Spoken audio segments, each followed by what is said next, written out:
One of the most frustrating things a parent can face is watching their child struggle in school.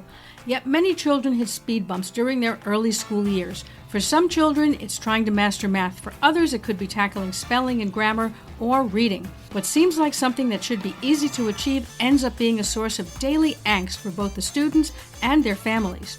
For most parents and teachers, the advice is to push the child to try harder, to spend more time on homework, or start paying better attention in class. But what if there was a different approach?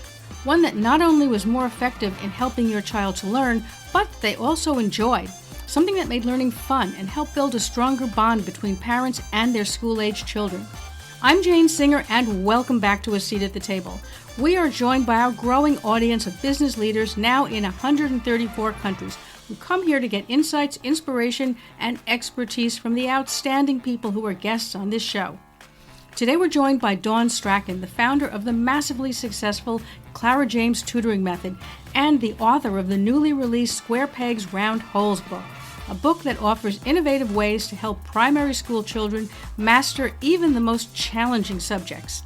This podcast is part of our new author series, where I'm bringing you some of the most interesting ideas and insights from leading authors, and to make sure that you never miss a great book. In this podcast, Dawn will be discussing what parents and teachers might be overlooking when they have a child who's struggling in school. Easy ways to gamify learning that take your child from "I can't" to "Yes, I can." Why it's often not the student, it's the teaching method that's the problem. Dawn's insights could make this your child's best school year ever. Whether you're looking to hire an educator or a C-suite exec, AsiaNet Consultants has the necessary network and boots-on-the-ground experience to make that search a success. In a challenging market environment, it's the people you have on your team who ultimately make or break your success. So if you're looking to outperform the market this year, and there are a lot of strategic opportunities to do so, give your business the unfair advantage of having the best leadership and team. And the way to recruit that top talent is through AsiaNet Consultants. You can learn more about them at their website, asianetconsultants.com. I'll also leave a link in the show notes for this episode. Meanwhile, we've got homework to do with Dawn. Dawn, thank you so much for joining me here. I'm absolutely delighted to have you on the show, and congratulations on the recent launch of your book, Square Pegs Round Holes. I thoroughly enjoyed reading it, and I got some great insights about teaching that can be applied not only to helping children, which of course was your focus, but I think can be applied helping adults with learning as well. So I just can't wait to dive into this with you. Thank you. Thank you. I'm glad you enjoyed reading it. Yeah, very well written, very easy to read, which I thought was good. You touched on a lot of very important points and a lot of very, what you might call more scientific, if you will, but it was in a way that makes it very, very readable, which I found really good. Good. Why don't we first start with what you feel that parents and teachers need to understand or recognize about how children learn that they might not be aware of? Your book addresses a lot of this challenge around being able to help children learn. What are, sort of traditional education or parents with traditional thinking? What are we overlooking? I think a lot of it is the fact that we know that we are all individual in the way that we do things, but when it actually comes to day to day, you just kind of think, well, if I explain it to you like this, I understand it. So clearly, therefore, you're going to understand it. And we forget that we don't always explain things in a way that is understandable to the person that's we're talking to. And just to kind of like give some context, my initial background was early years and different learning styles because I always thought my oldest daughter might be mildly dyslexic.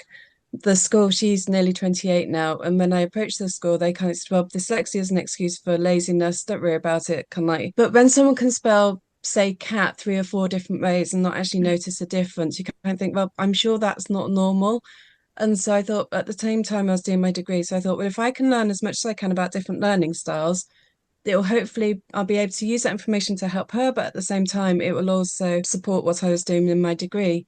So alongside working with different children who learn differently, I was looking into kind of like academically different learning styles and things, but I was also working with children in a residential unit who had autism that couldn't cope in mainstream schools.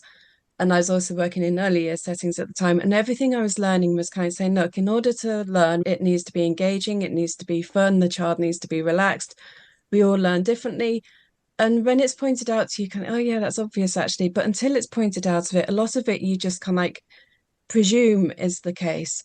And so one of the things that I also learned along the way was the fact that if I just keep giving you worksheet after worksheet after worksheet to do, A, it's not inspirational at all. But also what you're doing is you're just creating one memory. So when a teacher suddenly goes, Jane, what is the answer to this? Your brain now only has one place to go to find that piece of information. It's frantically running around your head trying to Mm. find this information. But the odds of it doing it is actually quite small.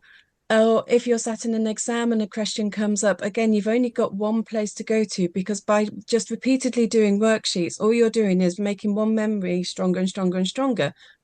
So when you can like when I took that information and took it alongside the fact that actually learning needs to be fun, you kind of, okay.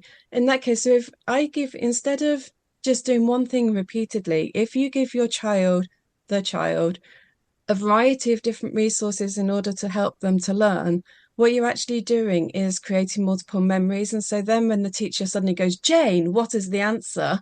Your brain now has multiple places to go to find that piece of information. So it's no longer reliant on just going to that one, being able to seek out that one place. And I think that's the main thing that we need to try and remember. Because I know when I was at school, and I know for a lot of people my sort of age, if we were learning the times tables, you'd just stand there and recite them by rote. It had no meaning or anything. It was literally just a case of parroting off the rhyme, which for some children works, but for a lot of children, it's just a case. And if I was then say to you, Jane, what's 5 times 6? You'd have to go, 1 times 6 is 6, 2 times 6 is 12, because it's not instinctive. It's just a rhyme that you've learned and you've only learned it that one way. Whereas if we use different resources and someone says, Jane, what's 5 times 6? You can then kind of like come straight up with the answer. And so it's remembering that. And also, it's It's a bit interesting. like many years ago when I was doing my GCSEs, which is the secondary school qualifications in here in the UK. The teacher was stood at the front of the class, busy going through some form of algebra, and she was kind of saying, okay, so what I want to do is end up with this as the answer. So this says time, so I need to divide that, and this says add, so I need to subtract that, and la la la la. And Dawn, what's the answer? I don't know. I say, oh, okay. And this says time, so I need to divide and blah, blah. And go, Dawn, what will the answer be? And again, because she just literally repeated what she had said, she could have been speaking a foreign language. I'd got no idea whatsoever. Mm. So that evening, I went home and said to Dad, look, we've been doing this in class and I just don't get it. And he wasn't a teacher, but he had the patience to sit down and speak to me as an individual and explain Mm. something in the way that I understood it. And I think that's, although that was kind of 30 odd years ago now, it's always stayed with me that just because you explaining it like that makes sense to you, it doesn't mean it makes sense to me. And very often, if I'm working with someone and they're still looking at me blank, it's not the fact that they are stupid, it's probably the fact that I'm not explaining myself very well. And I think that's something that we need to try and remember and take on board is the fact that we don't all understand the same thing in the same way. You need to be willing to adapt what you're saying so that it makes sense to the individual that you're working with. Yeah, I think that's really such a valid point, and I think that's something that certainly we can appreciate even when we're looking at situations, not specifically as a parent or a teacher teaching a young child, right? It's something that you could Mm, see in just in day-to-day life and in communication, right? How yeah. oftentimes you feel that you're expressing yourself very clearly and the other person just doesn't get it, and you need to go back and think about, well, how do I reframe that? So I think that, bringing this into education, particularly into primary education, is really something very valid. It's really interesting that you've been able to notice that and sort of call it out and then provide tools. And I'd like to get into some of how you have now taken what you've identified as a challenge with child learning and been able to gamify it in a sense, right? I mean, I think that your book Yeah. points out a lot of really great ways that you've come up with to not only make learning fun, but as you're pointing out, to make it so that it's not just rote memory, which is so important as you pointed out. Yeah, I mean, like I say, one of the things that I guess because I was working with very young children initially and also children who had different learning styles, a lot of it was kind of like adapted so that it was more enjoyable rather than, I mean, you can't ask a 3-year-old to sit down and do, I guess you could ask a 3-year-old to sit down and do a worksheet, but it's not going to be very Mm, productive.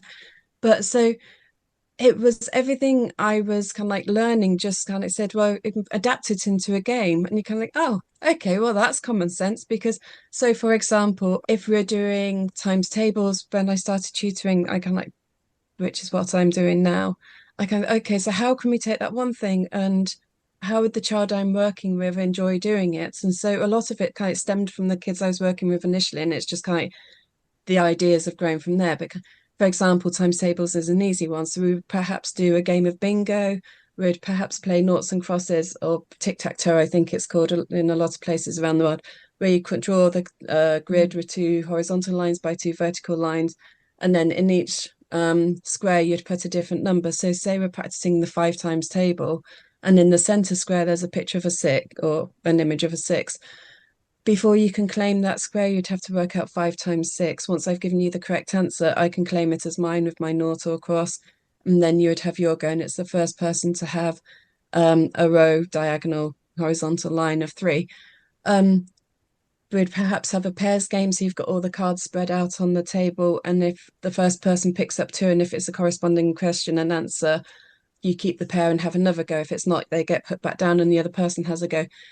But the other thing is by reading it, looking, by reading the numbers, by talking to you and telling you what my answer is, by physically moving things around, it's creating more sensory activities. So it's not as passive as well as just kind of like working through.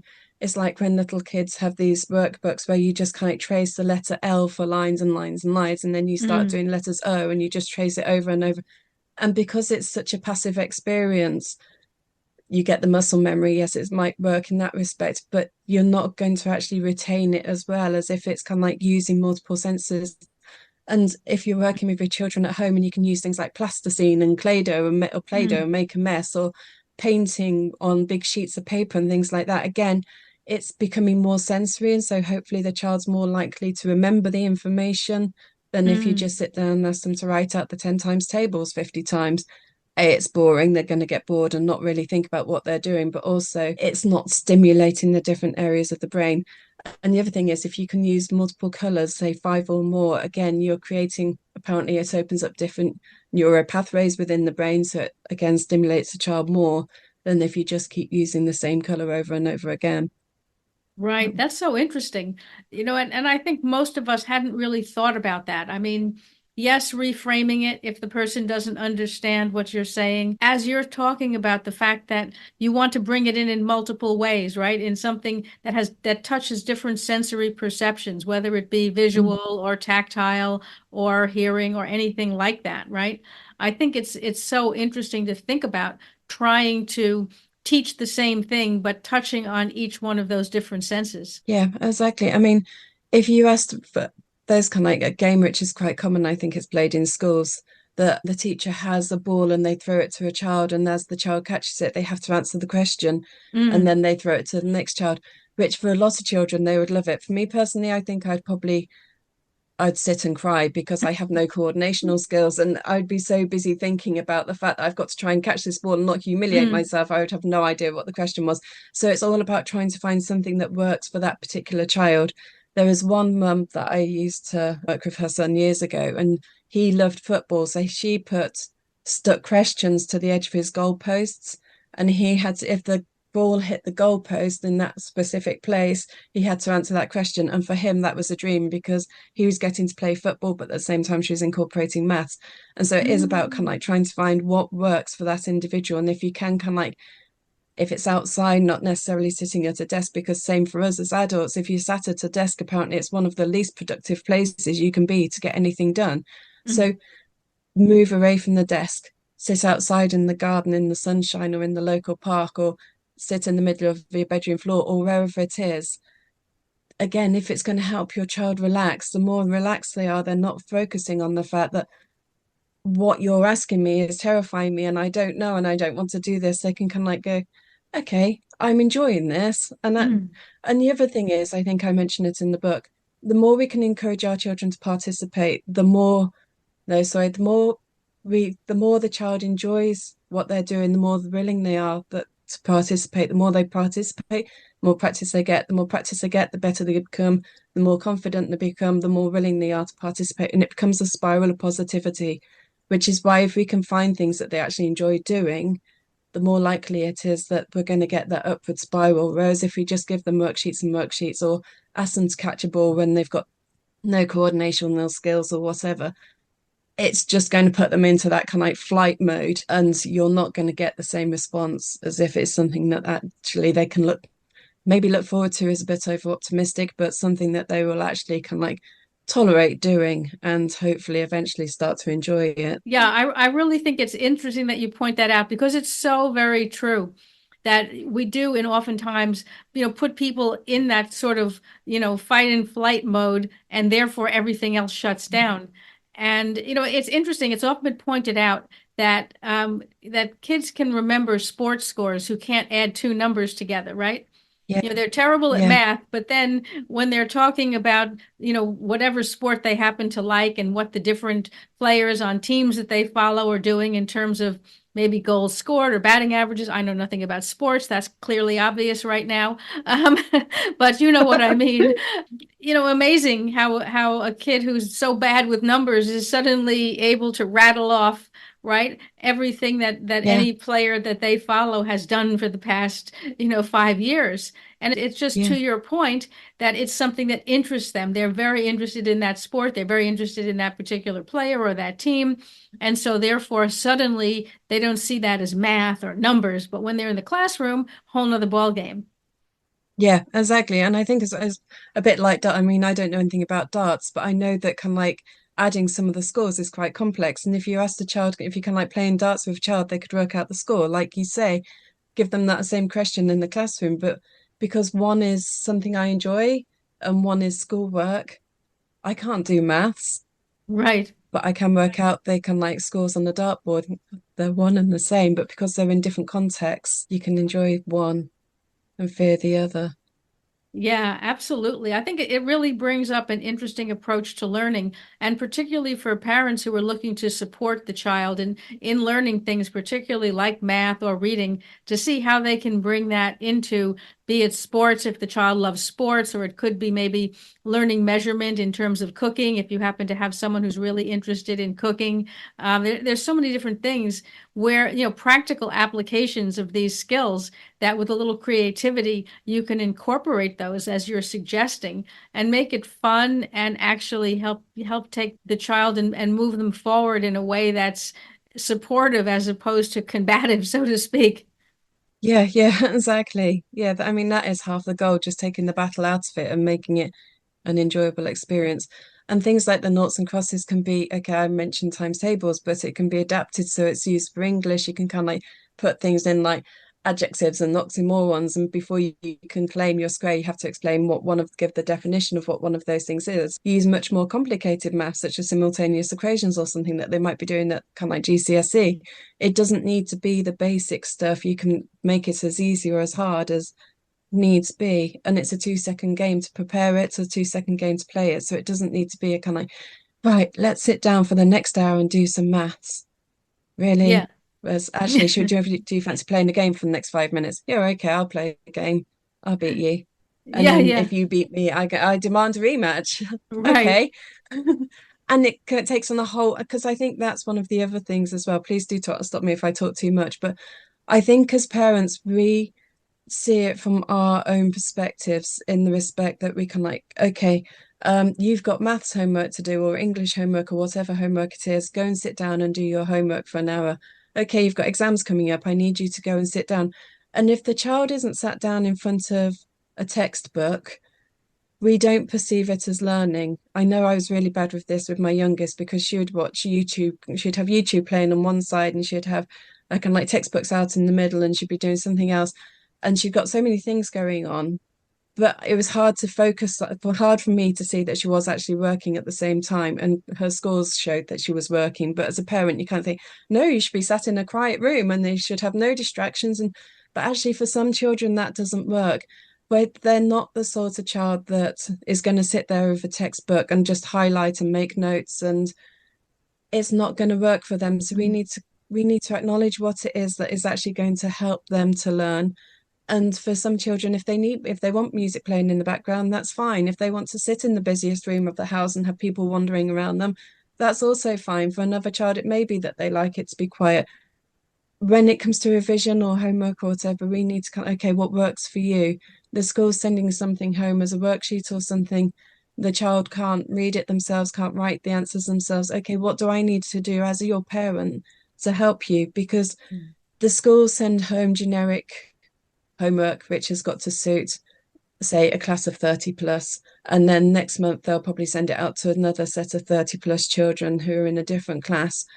But it's not designed for any one particular child, and not every child's going to understand it in the same way. So, as a parent, what do I need to do to help you adapt it so that you are going to be able to understand it? So, you are going to be able to sit down and do it so that this is actually going to be bearable and you can get on and do it. Because I always think as an adult, you've done a day's work, you work 9 till 5 or whatever, and you come home and you kind of, oh, thank goodness, you do the dinner, you wash up and you put your feet up.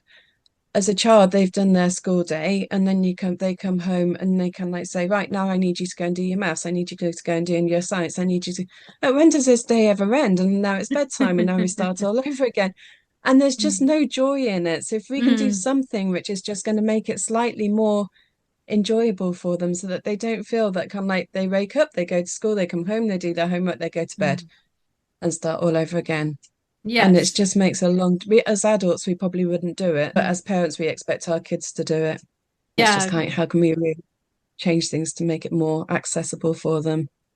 Yes, absolutely. I think that you don't realize sometimes what you're doing until somebody points it out to you. You're just doing what you Yeah, think is the right thing to do, and you don't yeah, realize that, exactly. yeah, that maybe there's a better way. Yeah. I was talking to a mum recently. Her son was doing his mock exams just before Christmas holidays. And she was kind of saying, oh, and I've told him if he doesn't do an hour's homework, then he won't be allowed on his Xbox or an hour's revision. Like I said to her, what you might be better doing is instead of kind of like saying this is your my brain's gone dead. What's the word? This is your penalty, if you like, for Mm. not doing your homework or your revision. How about saying if you do half an hour or whatever, you can spend as much time as you like on your Xbox after that and use the Xbox as a reward rather than as a penalty, Mm. and just readdressing the same thing. And you're probably more likely to get a far better response than if you always go down the nagging parent route. Yeah, It's absolutely. just like readdressing things so that it's you've done what I've asked and here's your reward. I'm not going to nag you at all. You've got the rest of the day to do it, use as you please. Yeah, that's really good. And I think, people oftentimes, parents are tired as well. They fall into what Mhm. they've always done, what they think is best, or what they see other people doing. So it's not Yeah, easy to rethink it and to change, some of the innate behavior that you have. But as you're pointing out, a small modification can actually be game changing in terms of enabling a child to learn something.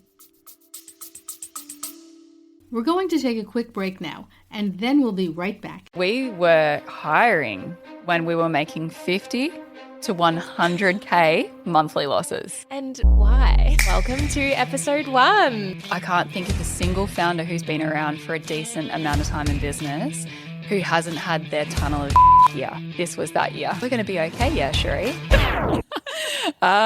Some are going to hear this and think, you TDP. But hear me out. You only have to do the math to understand that very soon we were $500,000 down.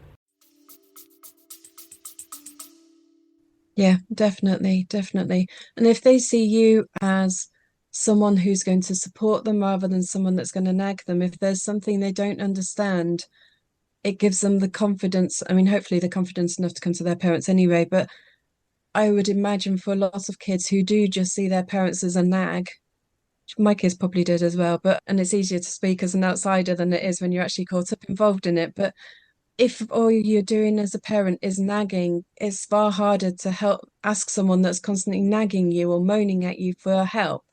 Whereas if you know your parents are there to support you, and if you need help with something, then they'll hand it over. Well, not necessarily hand it over, but they'll do what they can to help you. It's far easier to approach them and kind of say, this is something I don't get, or do you mind if I work in the garden because it's a nice day, or do you mind if I do this or that?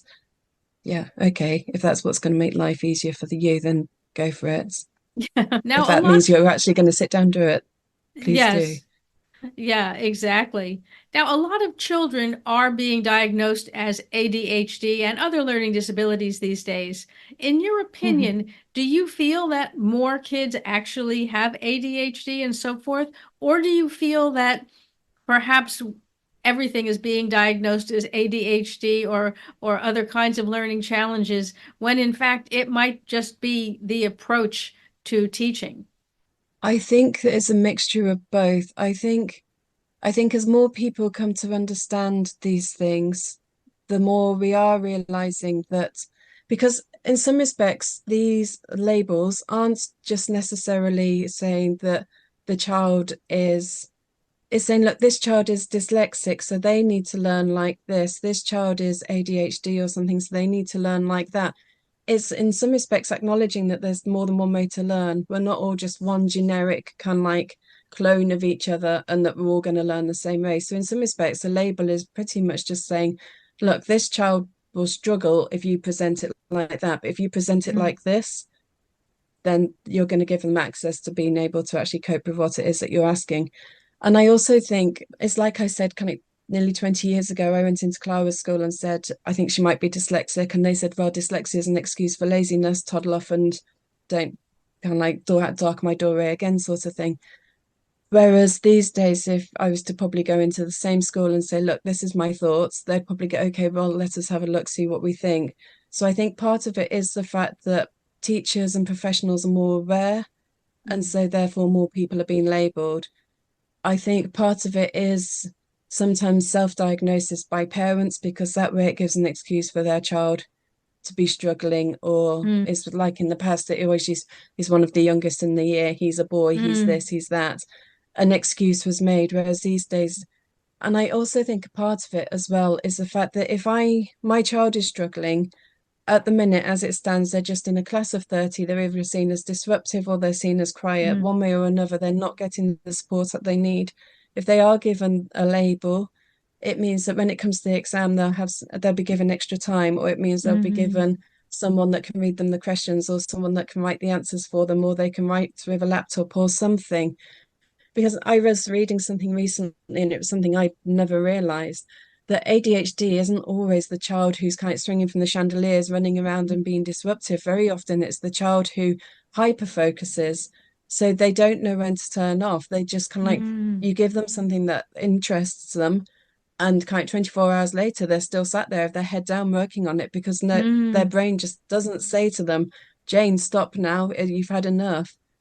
And it's often because it's a spectrum. It can be that very, very quiet child who focuses, or it could be that very energetic child who just can't focus. And so, because it is such a broad thing, we've probably all got different labels at different places.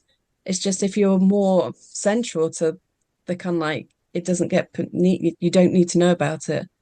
But if you deviate from it, then it's kind of like more noticeable. And I think as well, when you have however many children in a class and everyone's just got to sit down quietly with a worksheet, and children didn't have the confidence to ask or whatever, it was probably far harder to acknowledge. If I know that if I can like talk to my friend, I'm going to get hit with a cane or a ruler or something, or if I do this, I'm going to be, I don't know, the punishments were much greater. Whereas these days, when teaching styles have changed slightly and children don't have the same fear, there's more stimulation around because it's no longer just a blank classroom or we're all sat at individual desks or whatever. It's harder. I've now got fluorescent lights, and the fluorescent lights can like affect me with my autism, or if you see what if I was autistic. Right. So there's more stimuli, which is kind of like creating more issues for these children who don't necessarily learn in kind of like the mainstream method. So do I think more children have been diagnosed? Yes, I think they probably are. But is it just because it's an excuse? No, not always. I think it is just the fact that as there's more stimuli in the environment and things are learning, people are learning more about these different things. I think there is a need for it, but I think unless we actually change how we teach or support these children in the classroom, you can give them all the labels under the sun, but you're not actually going to make life any better for them in the actual classroom scenario. Yeah, that's so interesting. I think that there has been so much talk around learning challenges, and I think it's good that people are recognizing that different children have different challenges. But as you're pointing out, oftentimes the way people are approaching dealing with this is not always optimal, right? A lot of times they're not really getting to the root of the problem, so to speak. So I think it's really interesting that you've sort of unpacked a lot around what might be causing the problem, or at least what might be a better way to work with children who face these challenges. Yeah, I think that's roots is the fact that we need to cut. I know as a teacher, it would be very hard to kind of say, I've got 30 odd children in this class. How can I support every single one of them as an individual? But if I know that these 5 children are quite creative, and if I ask them to design a poster or annotate an image or something, they're going to get on and do it. These 5 children, if I ask them to write a paragraph about using the same information, but can like say we're doing comprehension, just how they extract the information, how they present the information, rather than saying, look, this is what you've got to do. No questions asked, now go and get on with it. It's just about adapting things slightly so that it's like more accessible to more people. And then until you do that, life is not going to really change at all. Yes, yes, it's such a good point. Now, tell me a little bit about what you're doing with your membership. I know that we've spoken about that, and it really sounds like a fabulous resource for parents, of course, who have children who need a little bit of extra support. Okay, probably is still very much in its early days, but I started a membership group for parents of children from 4 to 11, which is kind of like primary school age. And each month we download a new bundle of resources. So there's in January, it's at Christmas, I cheated slightly and it was more of a Christmas theme.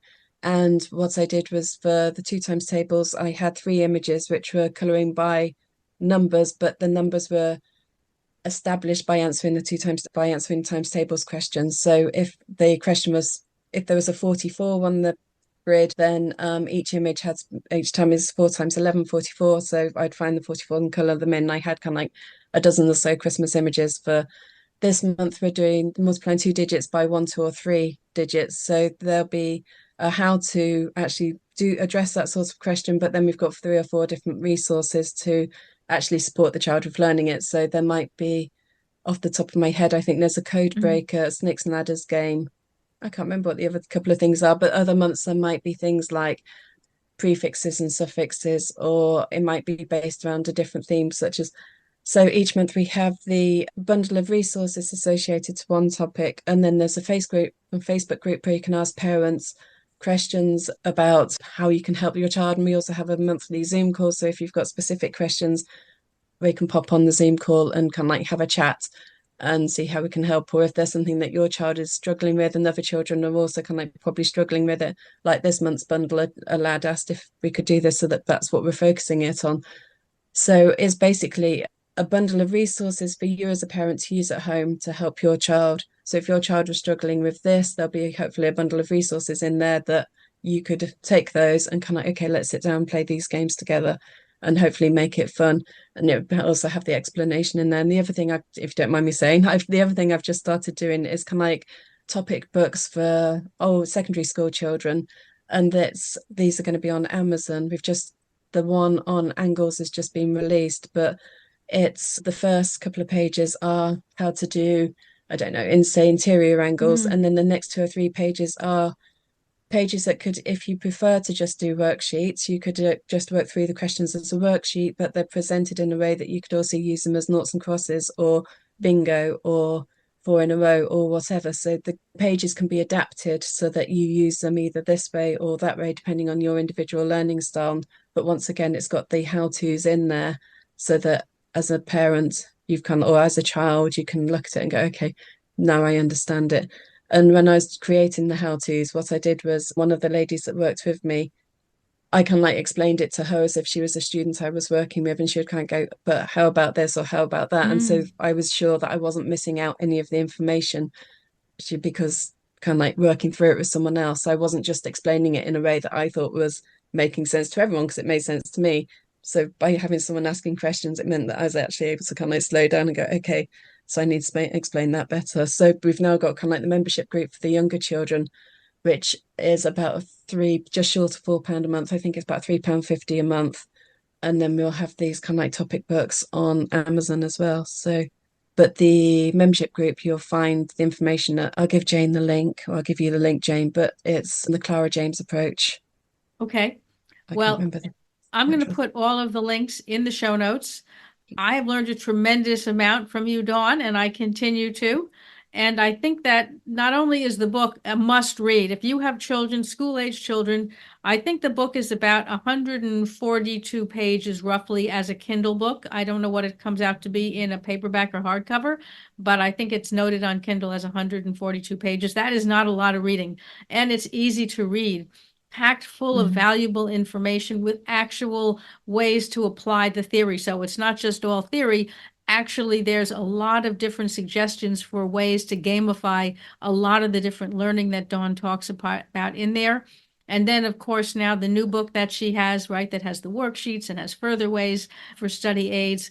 I think really, do yourself a favor and head on over to Amazon and grab yourself a copy of the book and of the workbook, because really it'll just be a blessing for not only your child but also yourself. That sense of satisfaction of seeing your child progressing instead of the hours of frustration, which is how you feel as a school age child when you can't get something and other kids can get it and you feel you're falling behind. It's not good for anybody. So take I agree. advantage of these resources. Fantastic. Thanks, Jane. Well, Dawn, thank you so much for being a guest here on the show. And honestly, I really love everything that you're doing, and I just think that you've made a remarkable contribution to education and to all the children who are struggling to get ahead in school. So thank you very much. No, thank you for having me. It's appreciated. Thank you.